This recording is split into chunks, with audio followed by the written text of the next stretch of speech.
Welcome to another video from Dr. Lock. What we're going to have a look at is a vehicle or van or ute dual battery setup using the new technologies of the lithium ion battery, slimline, lightweight, with of course a pure sine waver. So you can pretty much run 240 in your car or have a availability of 12 volt with a lot of juice behind it. Ideal for any commercial kind of setup or tradesperson setup.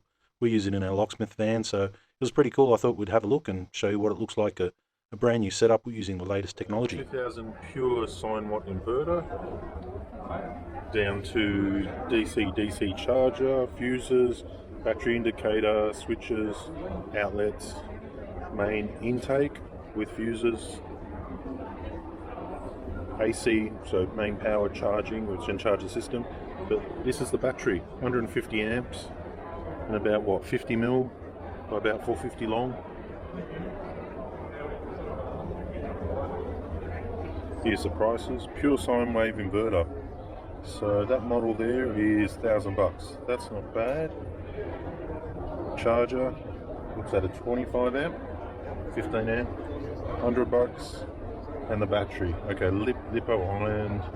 That battery there, 105 amp hours, is 1,399. Plus installation, plus wiring. So they've done a nice job.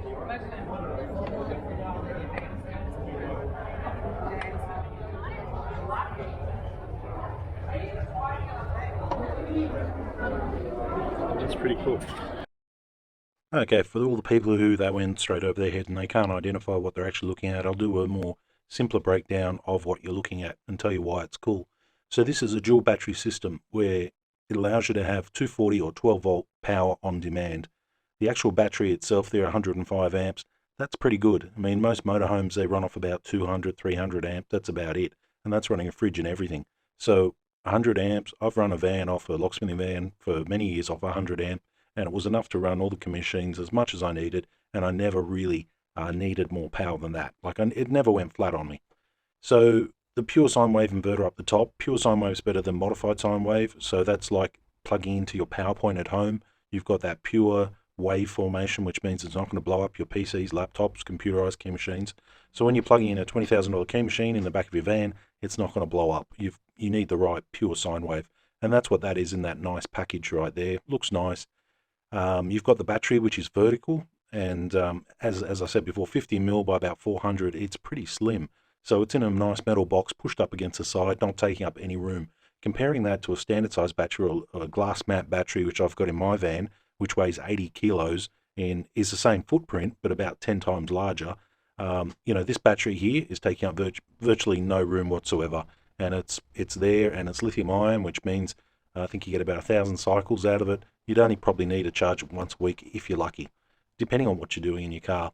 It's not the sort of package you'd weld off, but it's the sort of package you could run all your machinery, everything you ever would want in the back of a tradesperson's vehicle. So that's why it's pretty cool. Right in the middle, you're looking at a DC-DC charger. So that allows the car to actually charge this battery system. They're very smart, those DC chargers. When the car's got too much juice or the battery's low, it won't charge. When it's got enough juice and extra juice, it'll push it through to the battery and charge it off the car's vehicle. So basically, your battery pack, just by driving normally, will actually be charged.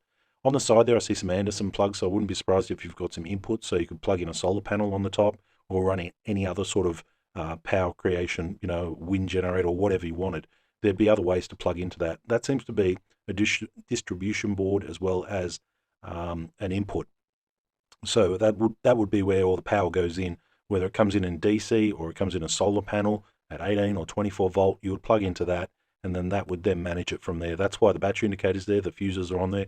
The way they've done those switches and those plugs also is quite handy, because you can use the cigarette lighter plug on just about anything. You can get like a plug for that, and you just plug in, and you've got power when you need it right there, and a nice little bench.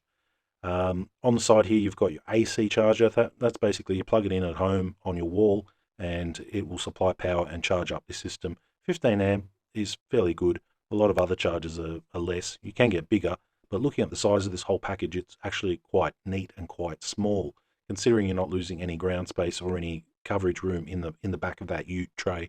It's actually all pushed up there, and you could put your stuff in front of it because it's all made of metal and quite ruggedly made. So that's why it's impressive. So for a lot of new work vans thinking about power, You've got to think about where to put the inverter, where to put the charger, where to put the DC to DC, where to put the distribution board, and the solar regulator and all that, which is all in that middle box right there, where to put all those separate parts. So by having 3 main parts, it's fairly easy. Well, four parts.